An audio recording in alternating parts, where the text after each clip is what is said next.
તો 8મું chapter D અને F વિભાગના તત્વો શરૂ કરીએ.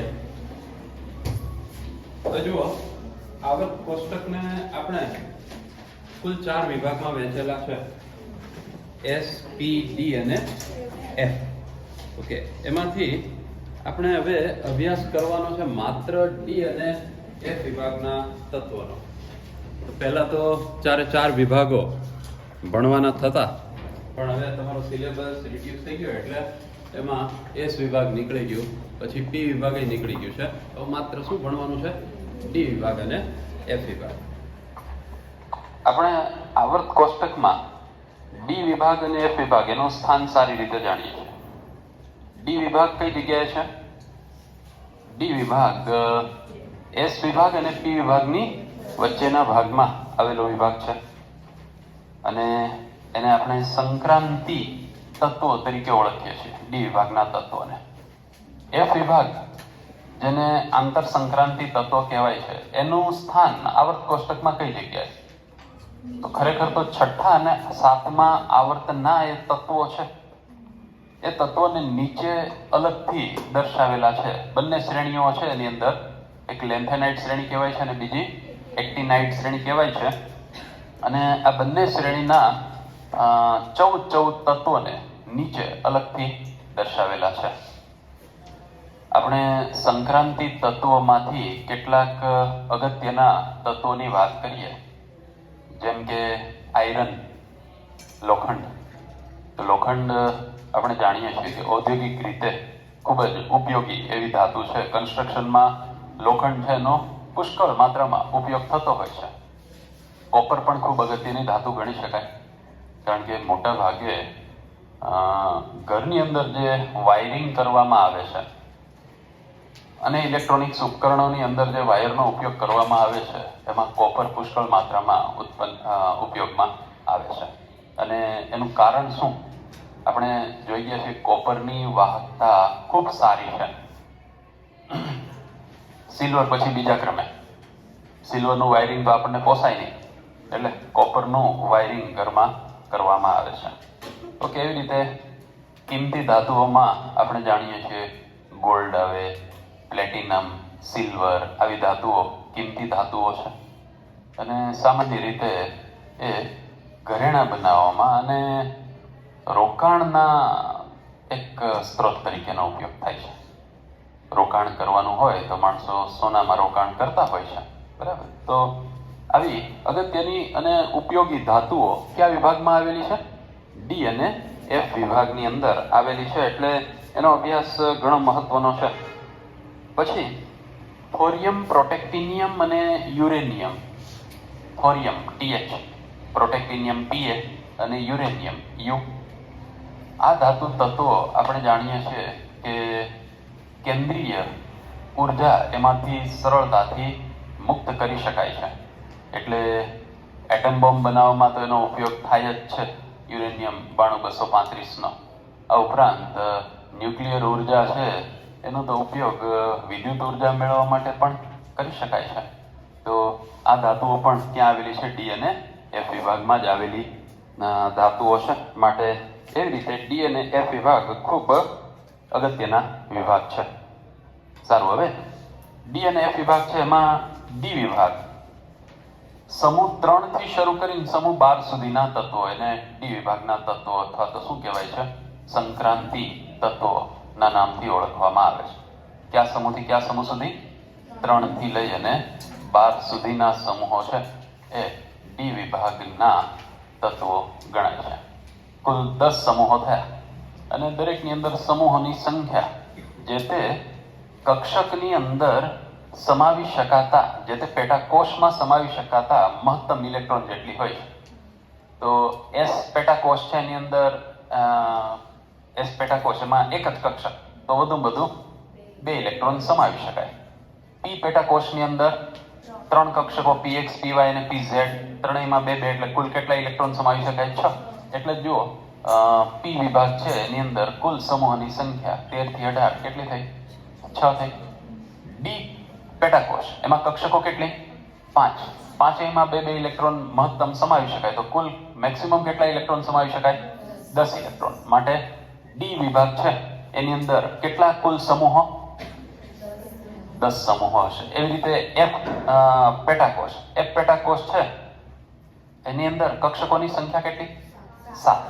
7 કક્ષકોમાં મહત્તમ બે ઇલેક્ટ્રોન ગોઠવીએ તો 14 ઇલેક્ટ્રોન સમાવી શકાય. એટલે એની અંદર તમે આમ જુઓ તો 14 તત્વો આવેલા છે.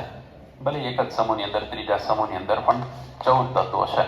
તો આવી રીતે કોઈ પણ વિભાગની અંદર કેટલા સમૂહો હશે એ જે તે પેટાકોષમાં સમાવી શકાતા મહત્તમ ઇલેક્ટ્રોનની સંખ્યા બરાબર હોય છે. તો તમે આવર્ત કોષ્ટક જો તમારી સામે હોય ને તો તમને ખ્યાલ આવે કે સમૂહ 3 થી શરૂ કરીને સમૂહ 12 સુધીમાં કુલ 10 સમૂહો આવે છે. અને એ બધા ક્યાં કહેવાય છે? સંક્રાંતિ તત્વો કહેવાય. હવે તમે સંક્રાંતિ તત્વો જોશો ને જો આવર્ત કોષ્ટકની અંદર, તો તમને ખ્યાલ આવશે કે એ પહેલા આવર્તમાં કે બીજા આવર્તમાં ક્યાંય સંક્રાંતિ તત્વો તમને જોવા મળશે નહીં. બરાબર? પહેલો બીજો આવર્ત છે એમાં ક્યાંય સંક્રાંતિ તત્વોનો સમાવેશ થતો નથી. સંક્રાંતિ તત્વો શરૂઆત જ ચોથા આવર્તથી થશે. 4, 5, 6 અને 7 કયા આવર્તથી? ચોથા આવર્તથી સંક્રાંતિ તત્વો શરૂ થાય. એટલે કયા આવર્તમાં સંક્રાંતિ તત્વો હશે? જો પહેલામાં તો હાઇડ્રોજન, હિલિયમ, પછી લિથિયમ થી નિયોન, પછી સોડિયમ થી આર્ગન. ત્યાં સુધી ક્યાંય વચ્ચે ડી વિભાગ આવતો જ નથી. આ તમને ખ્યાલ હશે. ડી વિભાગ શરૂ થાય ક્યાંથી? ચોથા આવર્તથી. ચોથી આડી હરોળ છે ને એમાં ડી વિભાગના તત્વો હોય. તો કુલ આડી હરોળની સંખ્યા 7. એમાં ચોથી, પાંચમી, છઠ્ઠી અને 7મી આડી હરોળ છે જેને આપણે આવર્ત તરીકે ઓળખીએ છીએ. એ 4 આવર્તની અંદર ડી વિભાગના તત્વો જેને આપણે સંક્રાંતિ તત્વો કહીએ છીએ એની કુલ 4 શ્રેણીઓ આવેલી છે. એમાં ચોથા આવર્તમાં આવેલા તત્વો છે અને સંક્રાંતિ તત્વોની પ્રથમ શ્રેણી કહેવાય. એવી રીતે પછી 5મામાં હોય અને દ્વિતીય, 6મામાં હોય અને તૃતીય અને 7મામાં હશે અને ચતુર્થ શ્રેણી તરીકે ઓળખીશું. આપણે વધારે મહત્વ પ્રથમ શ્રેણીને આપીશું અને એનો જ મોટા ભાગે અભ્યાસ કરીશું. બાકીની શ્રેણીઓ છે એનો કોઈ ખાસ અભ્યાસ કરવાનો થતો નથી. તો પ્રથમ શ્રેણીની અંદર તત્વો ક્યાંથી ક્યાં સુધીના સ્કેન્ડિયમ થી શરૂ કરી અને ક્યાં સુધીના ઝિંક સુધીના તત્વો એ પ્રથમ શ્રેણીના તત્વો કહેવાય. સંક્રાંતિ તત્વોની પ્રથમ શ્રેણી સ્કેન્ડિયમ થી શરૂ કરી અને ઝિંક સુધીના તત્વોની આ પ્રથમ શ્રેણી છે. દ્વિતીય શ્રેણી આવે છે એ વાય એટલે કે યટ્રિયમ થી શરૂ કરી અને કેડમિયમ સુધીની છે. ત્યાર પછી ત્રીજી શ્રેણી છે એમાં લેન્થેનમ અને હાફનિયમ થી મર્ક્યુરી. એની અંદર આમ વચ્ચે બે ભાગ પડી જાય છે. પહેલા એક લેન્થેનમ આવે છે અને પછી હાફનિયમ થી મર્ક્યુરી સુધીના તત્વો એમ છે. જે વચ્ચે ગેપ આવ્યો ને એ એફ વિભાગના તત્વોનો ગેપ આવે છે. કારણ કે હવે આ ક્યાં છઠ્ઠા આવર્તની શ્રેણી થઈ તો છઠ્ઠા આવર્તમાં પછી આંતર સંક્રાંતિ તત્વો પણ આવી જશે. બરાબર? આંતરનો અર્થ શું? આંતર એટલે વચ્ચે. સંક્રાંતિ તત્વોની વચ્ચે એક આખી શ્રેણી આવેલી એટલે એનું નામ આંતર સંક્રાંતિ તત્વોની શ્રેણી. એફ વિભાગના જે તત્વો છે એ આ લેન્થેનમ સંક્રાંતિ તત્વ, પછી હાફનિયમ થી મર્ક્યુરી એ સંક્રાંતિ તત્વ, પણ એની વચ્ચે એક આખી શ્રેણી આવી ગઈ અને એનું નામ આંતર સંક્રાંતિ તત્વોની શ્રેણી. આ લેન્થેનમ ને હાફનિયમ છે ને એની વચ્ચે કુલ 14 તત્વો આવી જશે અને આંતર સંક્રાંતિ તત્વોની શ્રેણી કહેવાય છે. અને ચોથી શ્રેણી છે એ સીરિયમ છે. ક્યાં છે ચોથી શ્રેણી? એક્ટિનિયમ અને રુથરફોર્ડ થી કોપરનિક્સિયમ. એક્ટિનિયમ એન્ડ રુથરફોર્ડ થી કોપરનિક્સિયમ. તો આ સંક્રાંતિ તત્વોની કેટલી 4 શ્રેણી થઈ. આપણે આ 4 શ્રેણીમાં વધારે મહત્વ આપીશું કોને? પ્રથમ શ્રેણીને, જે સ્કેન્ડિયમ થી ઝિંક સુધીના તત્વો ધરાવે. એટલે scandium, titanium, vanadium, chromium, manganese, iron, પછી કોબાલ્ટ, નિકલ, કોપર અને ઝિંક આ તત્વો છે પ્રથમ શ્રેણીના તત્વો. તો એના વિશે આપણે થોડુંક સવિશેષ અભ્યાસ કરીશું. સારું, હવે આપણે આને નામ આવું કેમ આપ્યું, સંક્રાંતિ તત્વો? તો મકર સંક્રાંતિ નજીક છે, એની અંદર એક સંક્રાંતિ શબ્દ આવે છે અને આપણે એનો અર્થ એ જાણીએ છીએ કે સૂર્ય છે એ કર્કમાંથી મકર રાશિમાં પ્રવેશતો હોય એટલે એની સંક્રાંતિ થાય છે એક રાશિમાંથી બીજી રાશિમાં. તો આની અંદર આ જે તત્વો છે ડી વિભાગના તત્વો, એને સંક્રાંતિ તત્વો એવું શું કામ નામ આપવામાં આવ્યું? ખરેખર એસ વિભાગ અને પી વિભાગ એની વચ્ચે સંક્રાંતિ પામતા ગુણધર્મો ધરાવે છે. એટલે કે ડી વિભાગના તત્વો છે ને એના ગુણધર્મો કેવા? તો કે એસ વિભાગથી પી વિભાગ તરફ જઈએ એના ગુણધર્મો જેવા, માટે એને નામ આપ્યું છે સંક્રાંતિ તત્વો. આ તો શા માટે આવું નામ આપ્યું એના વિશે આપણે વાત કરી, પણ આગળ આપણે એ પણ જોવું જોઈએ સંક્રાંતિ તત્વો કહેવાય કોને, એની વ્યાખ્યા શું છે. સારું, તો સંક્રાંતિ તત્વોની વ્યાખ્યા જોઈએ આપણે.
તો સંક્રાંતિ તત્વો છે ને એના માટેની વ્યાખ્યા આવી છે.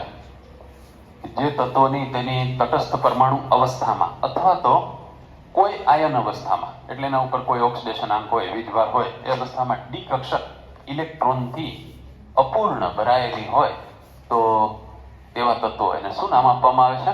સંક્રાંતિ તત્વો કહેવાય છે. એટલે આ એના માટેની વ્યાખ્યા થઈ. આ વ્યાખ્યાને સમજવા માટે આપણે કેટલાક ઉદાહરણો જોઈશું. જેમ કે તમે ઇલેક્ટ્રોન રચના તો જાણો જ છો. સ્કેન્ડિયમ છે, એનો પરમાણુ ક્રમાંક 21 છે. આની ઇલેક્ટ્રોન રચના લખીએ તો Ar 4s2 3d1. ઓકે, અત્યારે સ્કેન્ડિયમ તટસ્થ પરમાણ્વીય અવસ્થામાં છે. આના ઉપર કોઈ વીજભાર નથી. વીજભાર હોય તો એને આપણે આયન કહીએ. તો તટસ્થ પરમાણ્વીય અવસ્થામાં છે. આની અંદર ડી કક્ષક ઇલેક્ટ્રોનથી અપૂર્ણ ભરાયેલી છે કે નહીં? અપૂર્ણ કોને કહેવાય? 10 ઇલેક્ટ્રોન ન હોય અથવા તો 0 ઇલેક્ટ્રોન ન હોય તો એને અપૂર્ણ ભરાયેલી કહેવાય. 0 છે તો ખાલી કહીશું, 10 છે તો પૂર્ણ ભરાયેલી કહીશું.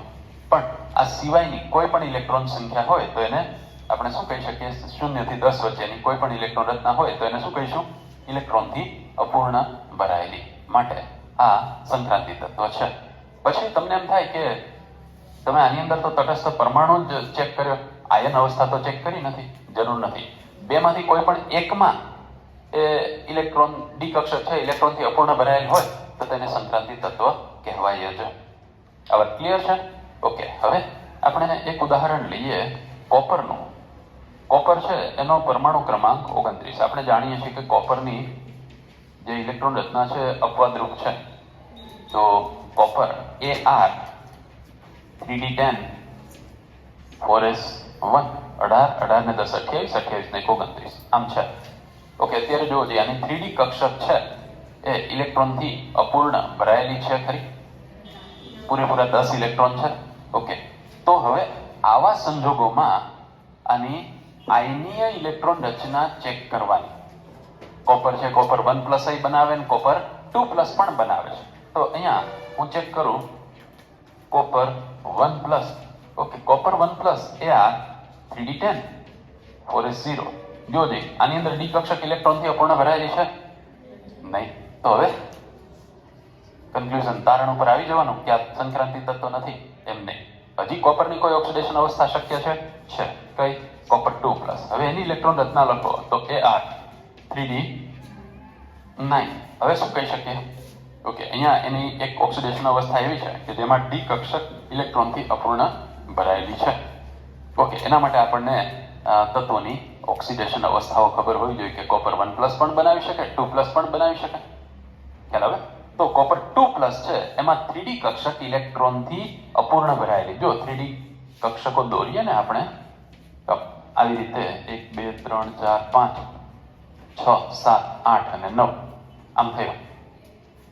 તો જો ઇલેક્ટ્રોનથી અપૂર્ણ ભરાયેલ છે કે નહીં? પૂર્ણ ભરાયેલ હોય તો 10 ઇલેક્ટ્રોન હોવા જોઈતા હતા. ક્લિયર છે? તો હું કોપરને શું કહી શકું? સંક્રાંતિ તત્વ કહી શકું. તો કોઈ પણ તત્વ સંક્રાંતિ તત્વ છે કે નહીં એ ચેક કેવી રીતે કરીશું?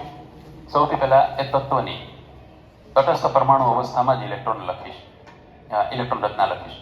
એની અંદર પહેલા ડી કક્ષક ચેક કરવાની. ડી કક્ષકો જો એમાં જ ઇલેક્ટ્રોનથી અપૂર્ણ ભરાયેલી હોય તો પછી મારે કંઈ કરવાનું રહેતું નથી, એ સંક્રાંતિ તત્વ છે. પણ ધારો કે એની અંદર ડી કક્ષક ઇલેક્ટ્રોનથી પૂર્ણ ભરાયેલી છે તો મારે શું કરવાનું? હવે એની જે કોઈ ઓક્સિડેશન અવસ્થાઓ શક્ય હોય એ બધાને મારે ચેક કરવાના. ક્યાં સુધી ચેક કરવાના? જ્યાં સુધી ડી કક્ષકમાં ઇલેક્ટ્રોન આપણને અપૂર્ણ ભરાયેલી ડી કક્ષક ન મળે ત્યાં સુધી. બરાબર? પણ ઘણી વખત એવું બને કે આપણે એની ઓક્સિડેશન અવસ્થા ચેક કરીએ એમાં પણ ડી કક્ષક ઇલેક્ટ્રોનથી અપૂર્ણ ભરાયેલ ન હોય તો એ સંક્રાંતિ તત્વ નથી. ફોર એક્ઝામ્પલ આપણે વાત કરીએ ઝિંકની. Zn30. આની ઇલેક્ટ્રોન રચના આવી છે Ar 3D10 4s2. ઝિંક એકમાત્ર ઓક્સિડેશન અવસ્થા દર્શાવે છે અને કઈ છે? Zn2+. Zn2+ ની ઇલેક્ટ્રોન રચના લખીએ તો એ આવી થાય Ar 3D10 4s0. પહેલા ઇલેક્ટ્રોન હંમેશા 4s માંથી દૂર થાય, પછી 3D માંથી દૂર થશે. તો 4s માંથી 2 ઇલેક્ટ્રોન ગયા. બરાબર છે? હવે 2 ઇલેક્ટ્રોન દૂર થયા પછી 3D માં કેટલા ઇલેક્ટ્રોન? 10 પૂરા ઇલેક્ટ્રોન છે. આનો અર્થ શું થયો? કે તટસ્થ પરમાણુ અવસ્થા કે તેની ઓક્સિડેશન અવસ્થા બેમાંથી એકેયમાં ડી કક્ષક ઇલેક્ટ્રોનથી અપૂર્ણ ભરાયેલી નથી. માટે ઝિંકને સંક્રાંતિ તત્વ ગણવામાં આવતું નથી. આ ખ્યાલ આવ્યો? ઝિંક છે એ સંક્રાંતિ તત્વ નથી. શા માટે? વ્યાખ્યા મુજબ એ બંધ બેસતું નથી સંક્રાંતિ તત્વમાં, અને માટે એને આપણે સંક્રાંતિ તત્વ ગણી શકીએ નહીં. તો આવી રીતે છે ને આપણે જોઈશું ઝિંક છે, પછી કેડમિયમ છે, મર્ક્યુરી છે, એમાંથી કોઈ સંક્રાંતિ તત્વ નથી. અને એનું કારણ આ જ છે કે કાં આપણે એની તટસ્થ પરમાણુની અવસ્થા જોઈએ અથવા તો એની કોઈ પણ ઓક્સિડેશન અવસ્થા જોઈએ એમાં ડી કક્ષક ઇલેક્ટ્રોનથી પૂર્ણ જ ભરાયેલી જોવા મળે છે, અને માટે એને સંક્રાંતિ તત્વો ગણવામાં આવતા નથી. ઓકે, હવે જુઓ કિંમતી ધાતુઓ કઈ કઈ છે આપણે જોઈ ગયા. ગોલ્ડ છે, પ્લેટિનમ છે, સિલ્વર છે. એ કેવી ધાતુઓ છે? કિંમતી ધાતુઓ છે. ઔદ્યોગિક મહત્વ ધરાવતી ધાતુઓ કઈ? આયરન છે, કોપર છે, ટાઇટેનિયમ છે. આ બધી ઔદ્યોગિક મહત્વ ધરાવતી ધાતુઓ છે. હવે આપણે છે ને આ ચેપ્ટરની અંદર સંક્રાંતિ તત્વો છે એના ધાતુઓના જે ગુણધર્મોમાં વલણ છે, પછી કેટલાક અગત્યના સંયોજનો જેમ કે પોટેશિયમ પરમેંગેનેટ છે, પછી પોટેશિયમ ડાયક્રોમેટ છે, એની બનાવટ એના વિશે વાત કરીશું. પછી કેટલાક સામાન્ય ખ્યાલો છે આંતર સંક્રાંતિ તત્વોના. આંતર સંક્રાંતિ તત્વો વિશે ડીપમાં જોવાનું નથી, આપણે માત્ર ઉપરથી થોડી ચર્ચા કરીશું, જેમાં ઇલેક્ટ્રોનની રચના, ઓક્સિડેશન અવસ્થા અને રાસાયણિક પ્રતિક્રિયાત્મકતા એટલું આપણે જોવાનું થશે. તો આપણે સંક્રાંતિ તત્વો છે એની ઇલેક્ટ્રોનીય રચના વિશે વાત કરીએ. સંક્રાંતિ તત્વો એટલે કે ડી વિભાગ, જે ક્યાંથી ક્યાં આવર્ત સુધીના તત્વો છે, ક્યાંથી ક્યાં સમૂહ સુધીના?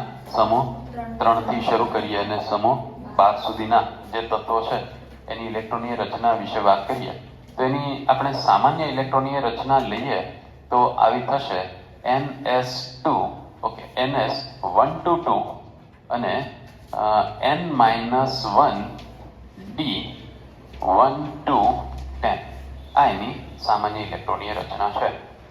તો n અને n-1 જોઈને ગભરાવાનું નથી, તો એકદમ સરળ છે. તમે n છે એને અંતિમ એટલે કે સંયોજકતા કક્ષા ગણો તો n-1 એને ઉપાંતિમ અથવા તો સંયોજકતા કક્ષાની પહેલાની કક્ષા ગણવાની છે. દાખલા તરીકે n બરાબર 4 છે તો આ શું થઈ ગયું? 3. ખ્યાલ આવે છે? n-1 એટલે શું? 4 - 1 એટલે 3 થઈ જશે. તો આની અંદર ઇલેક્ટ્રોન રચના આવી હોય જેમ કે 4s2 છે તો આ 3d, પછી એમાં 0 થી 10 ની વચ્ચે કોઈ ઇલેક્ટ્રોનની સંખ્યા હશે. જેમ કે આપણે લઈએ સ્કેન્ડિયમ 21, આની ઇલેક્ટ્રોન રચના લખવી છે તો આપણે 18 સુધીના જે તત્વો છે એની ઇલેક્ટ્રોન રચના આવી રીતે AR વડે દર્શાવી દઈએ તો તમને ખ્યાલ છે કે AR એટલે 18 અને 18 પછી આ આર્ગન થઈ ગયું. તમને એટલી ખબર હોય કે આર્ગન એ કયા આવર્તનનું છેલ્લું તત્વ છે? ત્રીજા આવર્તનનું છેલ્લું તત્વ છે. ત્રીજા આવર્તના છેલ્લા તત્વને તમે આ રીતે આગળ લખો ને પછી તમારે ઓલવેઝ 4s જ લખવાનું રહેશે. શું લખવાનું રહેશે? 4s. બીજા આવર્તનું છેલ્લું તત્વ દાખલા તરીકે હું નિયોન લખું ને તો એના પછી તત્વ 3s જ આવશે. પહેલા આવર્તનું છેલ્લું તત્વ એટલે હિલિયમ પછી હંમેશા શું આવશે? 2s જ આવશે. આ ખ્યાલ આવે છે? ઓકે, તો 4s ની અંદર 2 ઇલેક્ટ્રોન, 18 આના 2 આના, કેટલા થયા? 20. અને હવે 4s પછી કોણ આવશે? 3d. જો તમને હજી આમાં બહુ ખ્યાલ ન આવતો હોય તો આપણે અવભાવ સિદ્ધાંત જોઈ ગયા છીએ અને અવભાવ સિદ્ધાંતમાં પેલી આકૃતિ તમને યાદ હોય તો આ 1s 2s 3s 4s 5s 6s 7s 8s, પછી અહીંયા 2p 3p 4p 5p 6p 7p, પછી અહીંયા 3d 4d 5d 6d 4f 5f. અને યાદ કરવામાં કઈ શરમ ન રાખવી જોઈએ આપણે. એમ કે હવે તો 12માં આવી ગયા તો કેમ યાદ કરું, એવી કઈ શરમ રાખવાની નહીં.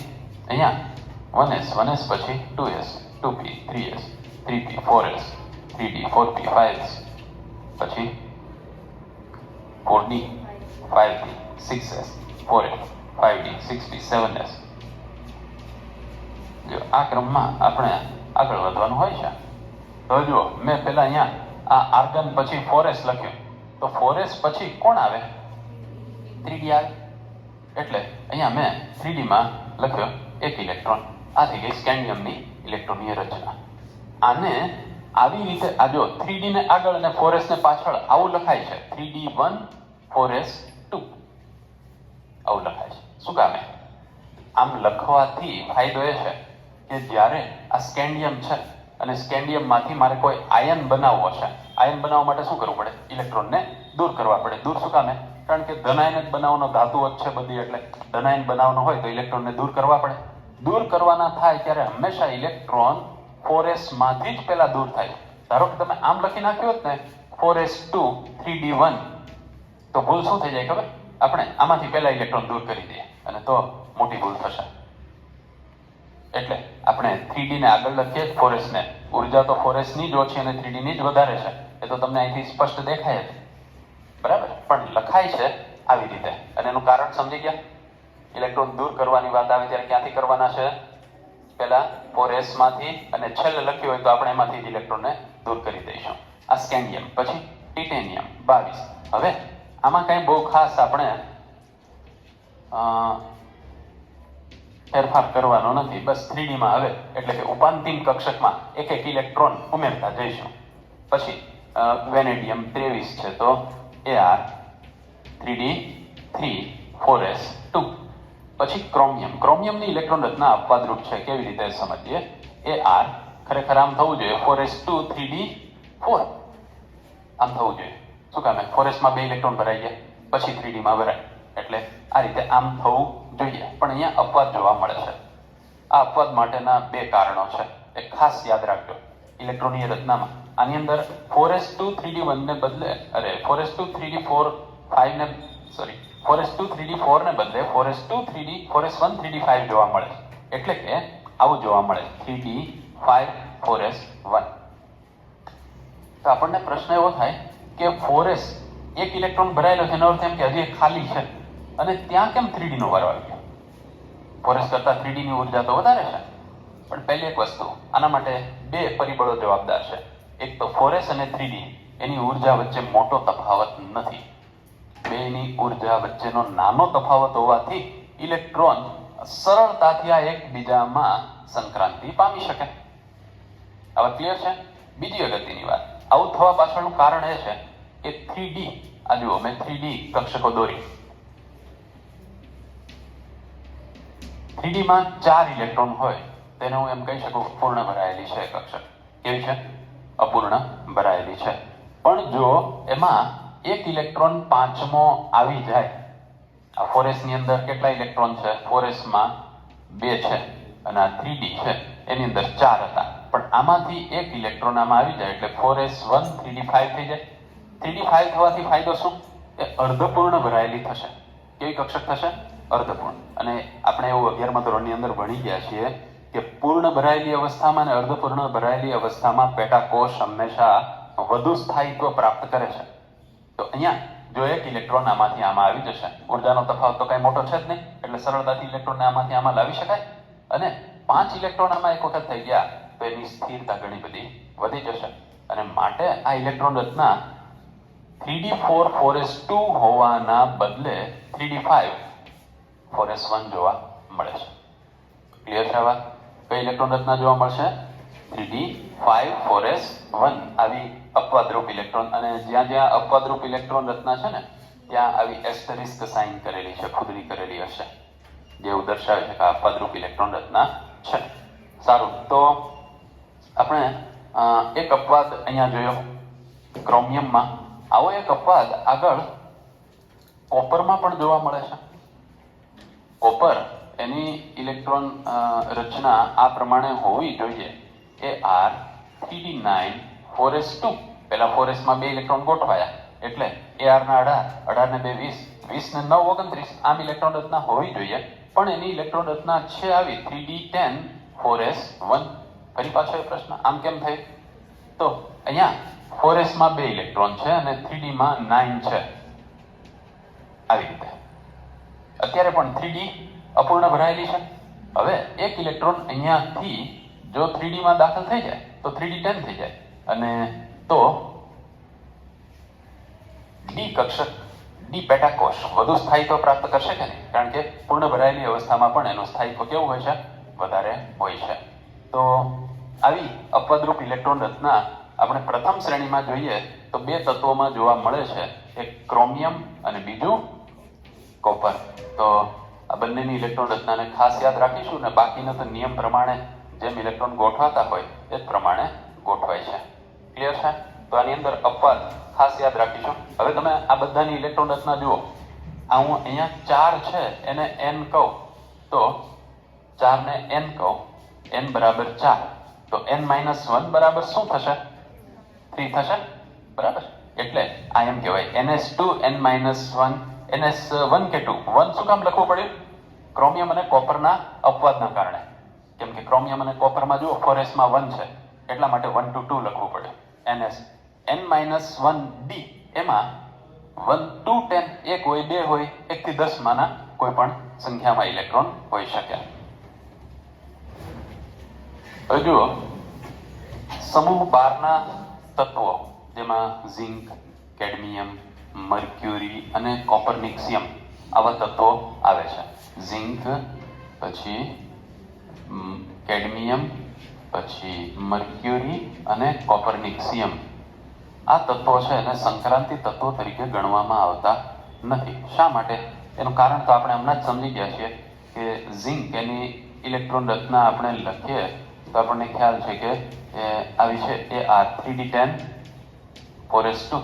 સંક્રાંતિ તત્વોની વ્યાખ્યા મુજબ તત્વોની ડી કક્ષક એ પરમાણુ અવસ્થામાં અપૂર્ણ ભરાયેલી હોવી જોઈએ. જો એમ ન હોય તો શું ચેક કરવાનું?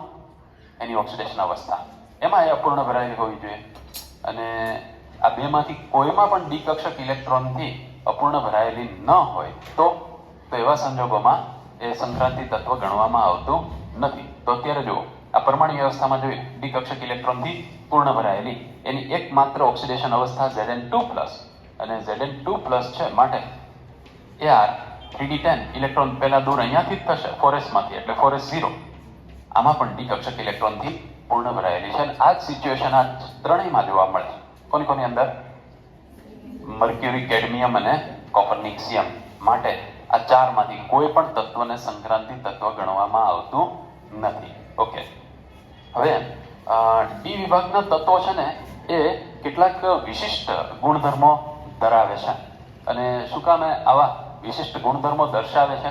એનું કારણ એ છે કે એની જે પેનલ્ટીમેટ ઓર્બિટ એટલે કે 3D કક્ષક છે એના ઇલેક્ટ્રોન વધુ એની કક્ષકો વધુ પ્રક્ષેપિત થયેલી છે. એટલે કે ખરેખર તો આ ચોથી કક્ષા છે એમ સમજો, આ કેન્દ્ર, અને આ છે પેનલ્ટીમેટ એટલે કે ત્રીજી કક્ષા. તો એની અંદર ડી કક્ષક છે ને એ વધુ પોર્ટ્રુડ એટલે કે પ્રક્ષેપિત થયેલી છે, વધુ બહાર નીકળેલી છે. ડી કક્ષક એની અસરકારકતા વધુ અંતર સુધી છે. અને એના કારણે શું થાય? એના કારણે આ જે કક્ષક છે એની અસર અન્ય તત્વો ઉપર થાય ને અન્ય તત્વોની અસર આના ઉપર થતી હોય છે. અને એના કારણે ડી વિભાગના તત્વો કેટલાક વિશિષ્ટ ગુણધર્મો દર્શાવે છે. જેમ કે ડી વિભાગના તત્વો છે એ વિવિધ ઓક્સિડેશન અવસ્થા દર્શાવે. દાખલા તરીકે હું તમને એમ કહું, સોડિયમ તત્વ છે કોઈ પણ સંયોજનમાં હોય એની ઓલવેઝ ઓક્સિડેશન અવસ્થા કઈ +1 જ રહેવાની છે. પણ એમ કહું મેંગેનીઝની, તો મેંગેનીઝ તો કે +2 હોય, +4 હોય, +7 હોઈ શકે. તો સંક્રાંતિ તત્વોની આ ખાસિયત છે એ વિવિધ ઓક્સિડેશન અવસ્થાઓ દર્શાવે છે. તેમના આયનો મહદઅંશે રંગીન હોય છે. તમે આપણી લેબોરેટરીમાં જે દ્રાવણો ને એવું પડ્યું હોય એમાં રંગીન દ્રાવણો જોશો તો તમને ખ્યાલ આવશે કે મોટા ભાગે સંક્રાંતિ આયનો છે એના જે એ દ્રાવણો હશે. જેમ કે કોપર સલ્ફેટ હોય ને પોટેશિયમ પરમેંગેનેટ હોય, પોટેશિયમ ડાયક્રોમેટ હોય, પોટેશિયમ ક્રોમેટ હોય, તો આ બધા રંગીન હોય છે. એટલે હંમેશા ઓલવેઝ બધા જ રંગીન હોય એવું જરૂરી નથી, પણ મોટા ભાગના કેવા હોય છે? રંગીન હોય છે. પછી તમે જો ઉદ્દીપકનો અભ્યાસ કરશો, હવે જોઈ લેજો, મોટાભાગની પ્રક્રિયાઓમાં જે ઉદ્દીપક હોય છે ને એ ઉદ્દીપક કાં તો સંક્રાંતિ તત્વ પોતે હોય, અથવા તો આયન હોય છે, સંક્રાંતિ આયન હોય છે, અથવા તો એક કરતાં વધારે આવા સંયોજનોનું મિશ્રણ ઉદ્દીપક તરીકે વર્તે છે. એટલે આ પણ એનો એક વિશિષ્ટ ગુણધર્મ છે કે સંક્રાંતિ તત્વોના આયનનો જ વિશિષ્ટ ગુણધર્મ આ શું કામ દર્શાવે? કયો? ઉદ્દીપકીય. તો એના માટેના કારણો વિગતે આપણે સમજવાના છીએ. ત્યાર પછી મોટા ભાગે તે અનુચુંબકીય હોય છે. અને અનુચુંબકીય હોવાનું કારણ તો તમે સમજી શકો. વ્યાખ્યા જ આપણે જોઈ ગયા કે ડી કક્ષક છે એ ઇલેક્ટ્રોનથી અપૂર્ણ ભરાયેલી હોય. અને અપૂર્ણ ભરાયેલી હોય ને તો જો આવું થાય ડી કક્ષકમાં. આપણે જાણીએ કે સમાન શક્તિ ધરાવે છે માટે એક ઇલેક્ટ્રોન હોય તો અયુગ્મિત ઇલેક્ટ્રોન, 2, 3, 4, 5 અયુગ્મિત ઇલેક્ટ્રોન, 6 હોય તો અયુગ્મિત ઇલેક્ટ્રોન, 7 હોય, 8 હોય, 9 હોય ત્યાં સુધી અયુગ્મિત ઇલેક્ટ્રોન. ને અયુગ્મિત ઇલેક્ટ્રોનના કારણે એ કયો ગુણધર્મ દર્શાવે? અનુચુંબકીય ગુણધર્મ દર્શાવે છે. તો આવા કેટલાક વિશિષ્ટ ગુણધર્મો છે એ એમાં જોવા મળે છે. અને આની અંદર એક નોર્મલી આપણે આવર્ત કોષ્ટકમાં એવું જોઈ ગયા કે ઊભી હરોળ, જેને સમૂહ કહીએ છીએ, સમૂહના તત્વોના ગુણધર્મોમાં તો સામ્યતા જોવા મળે જ છે, પણ ડી વિભાગના તત્વોમાં આડી હરોળમાં એટલે કે આવર્તના તત્વોમાં પણ સામ્યતા જોવા મળે, જે પ્રતિનિધિ તત્વોમાં ન જોવા મળે. એસ વિભાગ અને પી વિભાગમાં એવું ન જોવા મળે કે આડી લાઈનના જે તત્વો છે એના ગુણધર્મોમાં સમાનતા. પણ સંક્રાંતિ શ્રેણીમાં સ્કેન્ડિયમથી ઝિંક સુધી જાઓ ને તો કેટલાક ગુણધર્મો તમને લગભગ કેવા જોવા મળશે? સમાન જોવા મળશે.